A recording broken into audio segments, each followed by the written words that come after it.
This is the room model 2101 XL. This is designed for semi-automatic operation for large containers, and this particular one is built to handle up to 6-gallon containers.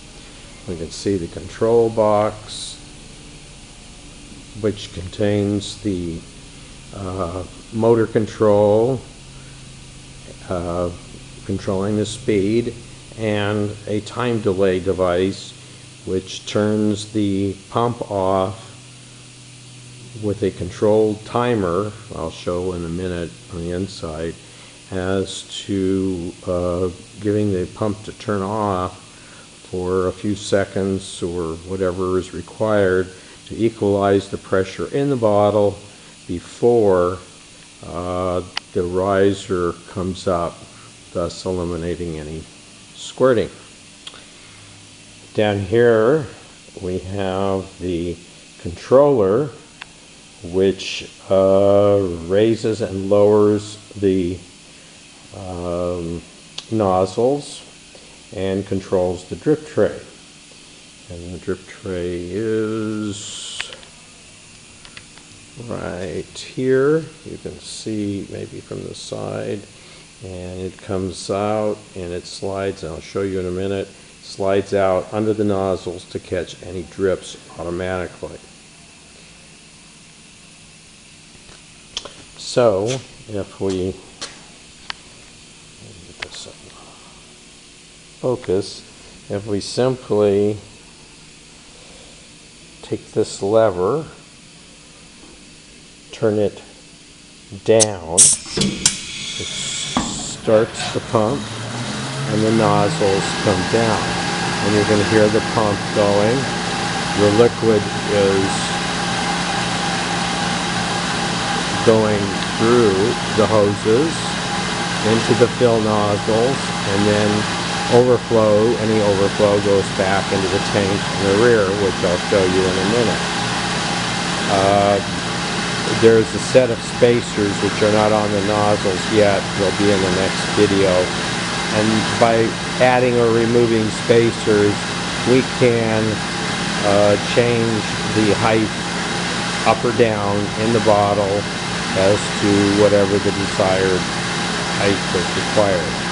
So we simply come back down to the lever, we flip it up, there's a pause, the pump stops, and the nozzles come up, and the drip tray slides out. The inside of the control box, as you can see, we have a inverter control, which is controlling an AC motor, which is a standard AC motor, which is controlling the centrifugal pump, stainless steel. And this right out here, which is adjustable by turning this knob up or down, that is the hertz. So the inverter controls the number of hertz from 0 up to 60, which is the standard in North America. And so this controls the speed, and there is no set number. It will take a matter of how much pressure the bottle can take, the viscosity of the product, and other issues. There is a fuse inside here, which controls the power going into the inverter to protect it. We have over here this is the time delay module, so that, by screwing here, there's a 0 point, and it goes all the way up to back to 0 again, and this is a 15-second timer, and it'll only go 0 to 15, and you can turn with a little screwdriver. The arrow as many times as you want, but it still will only give you a 0 at 0 and 15 seconds at max. And some of the container, the bigger ones, will probably require more time, and the smaller ones will require less time.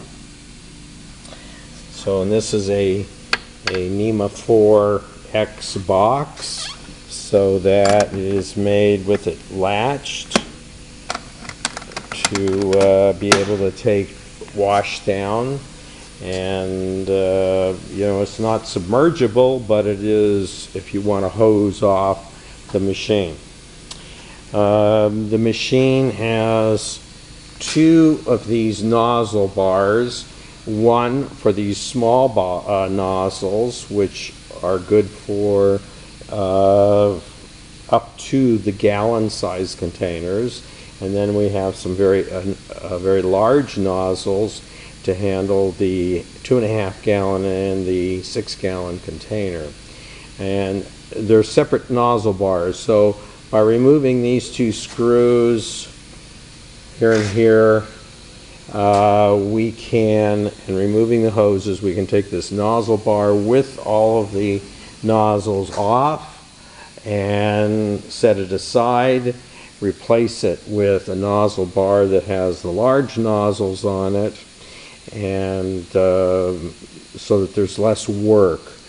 We also notice that down here we have the tank return tubes, which are coming off of the nozzles going back to the return tubes, and we have larger return tubes and a larger manifold, which also gets changed with 2 bolts, which has 1-inch capability of 1-inch hoses for handling the very large size nozzles, and I'll show you that in a subsequent video. Anyway, so this gives you an idea of the construction. We can see that we have a 10-foot long chute with a dual independent adjustable rails, and the rails require no wrenches. They're all knobs, and you can see that the bottles are simply pushed through.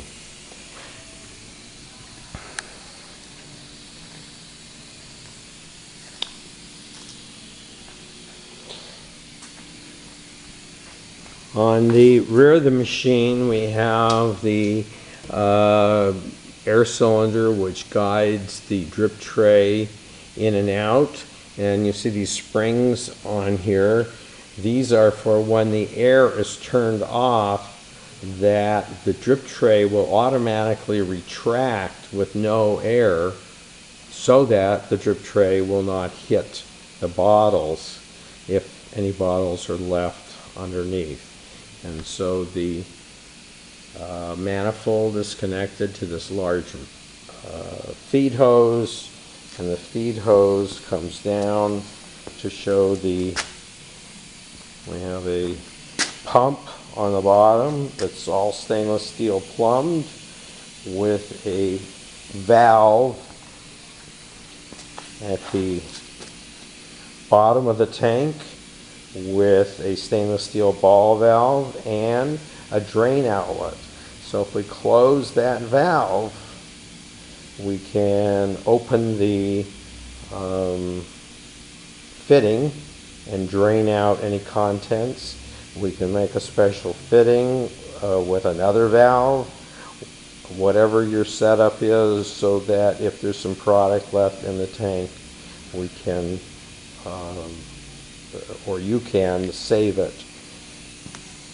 We have a air regulator controlling the air, and we have a sleeve valve here which turns on and off the air to the machine. So it's in the on position now. It's able to bleed. When in the off position, it bleeds the air out of the system, and it's just like you disconnected the hose, but you don't have to. And otherwise, we have just a standard filter regulator, and this is to protect the minor water. Your system needs to have dry air, but as a last resort, this will catch some water, because water is not good for the pneumatically operated components.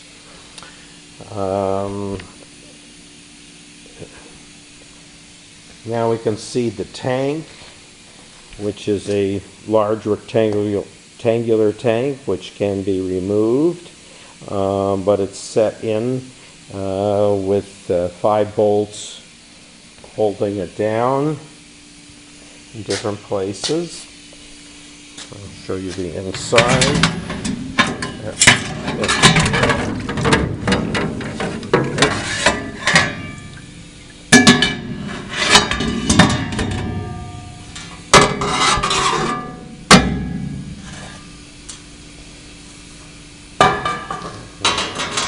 Okay, we have a float control device on our inlet from the outside, and then this is an adjustable float valve. This is about the level that we're going to keep it. These are the return tubes, and we want to keep the fill level probably just below the return tubes. This tank probably holds about 50 gallons to the fill level, and more than that if it should go over. But all of the return product goes in here, and this maintains the level with fresh product, but none of the product is wasted, and it is used for the next cycle. We have a standard 1.5 inch sanitary clamp fitting for the inlet. We can put a hose adapter, we can put a cam lock adapter, we can put just about a pipe thread, anything that the customer would desire to have on there which is to feed the tank, which is compatible with his plant setup. And there's just some other views of, you can see the drip tray, and the drip tray here also. On the inlet of this, we have an 1.5 inch tri-clamp fitting. We can fit it with an adapter for pipe, cam lock, hose, whatever is required by the customer, and we can easily modify something and clamp it on there before we ship the machine. The return tubes have adapters, simple tri-clamp connections. This has a small tube filling for the small nozzles, or returning for the small nozzles, and we have larger tubes, 1 inch, for the large nozzles. And the same thing with the manifold. The manifold changes out.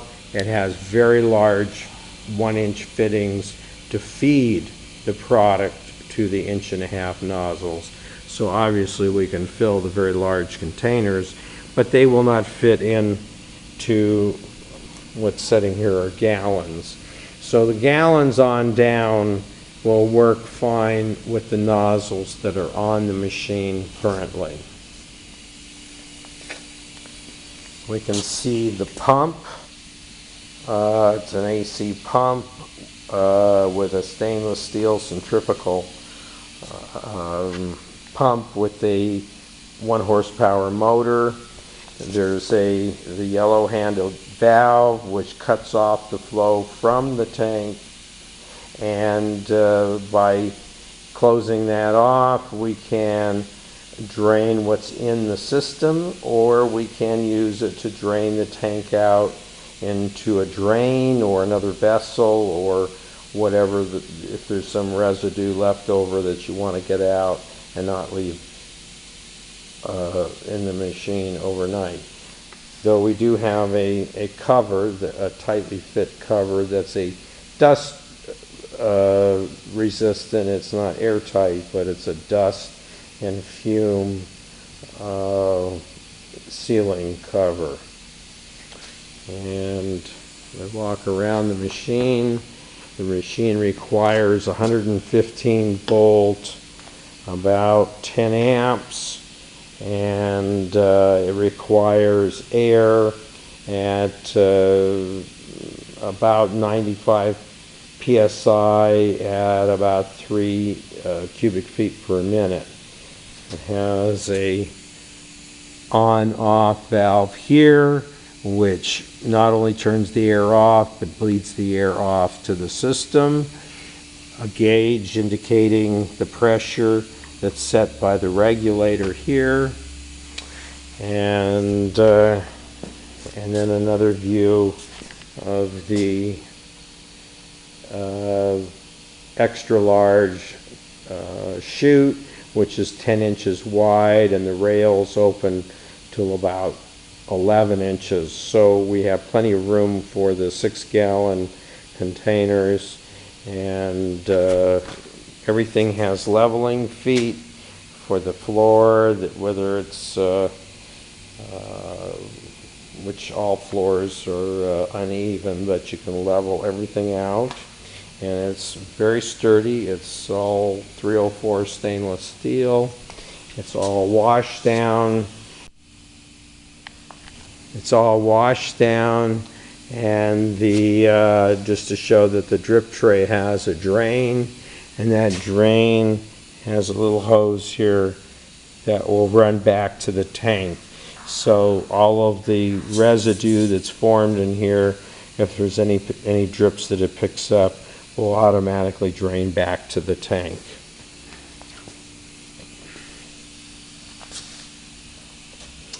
In the next video, we will actually run some containers demonstrating the fill, maybe a couple, 3 different products. Basically, it's a matter of changing spacers, which I'll point out they're not on the machine right now. And by changing the spacers, we can raise or lower the level into the container.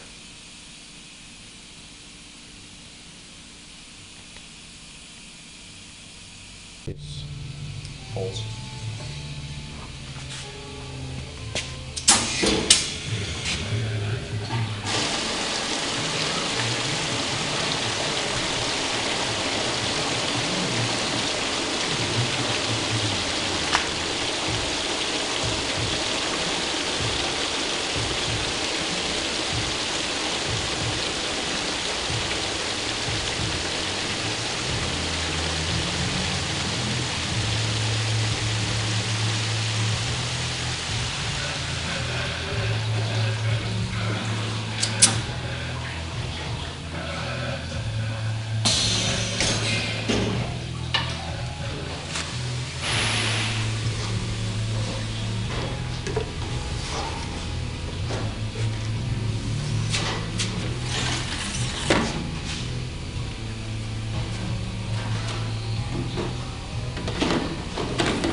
We have the bottle index stop, which is a manual device that is moved and is adjusted to stop the bottle under the first nozzle, and then it's lined up accordingly so that each nozzle lines up with the bottle.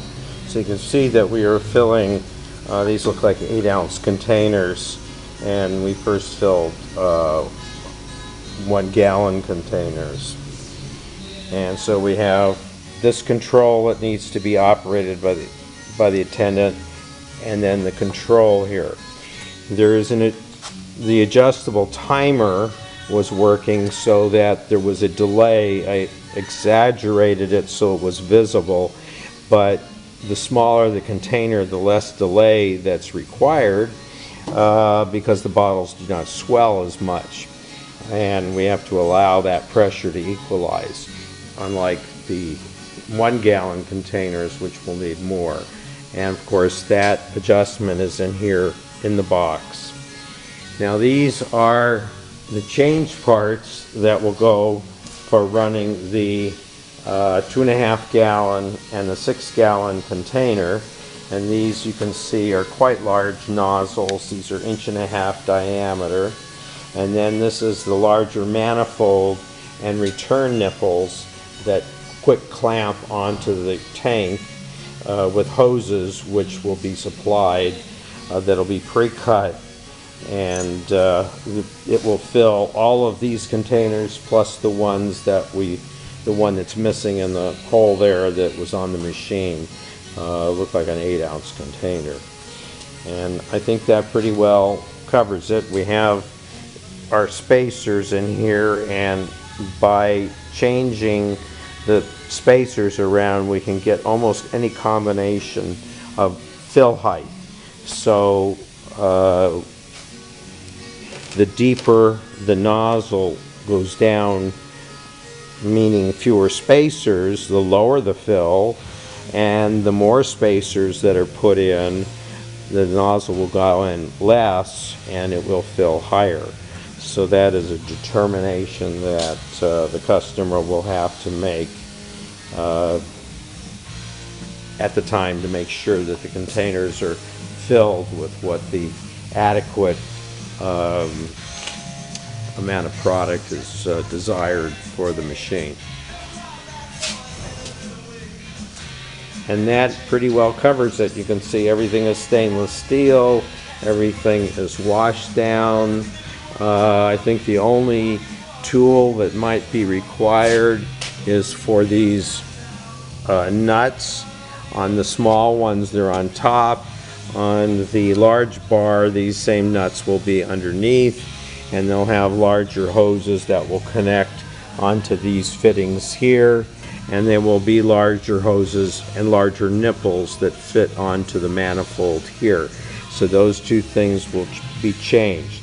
So the 2.5 gallon and the 6 gallon containers will be fit with the large nozzles, and all the other containers can be run on this smaller nozzle.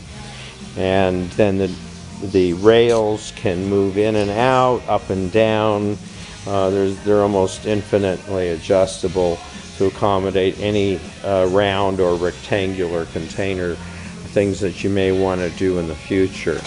There are different sets of sealing rubbers that are included for some of the smaller containers. So there's a number of spare parts that are coming along with the machine.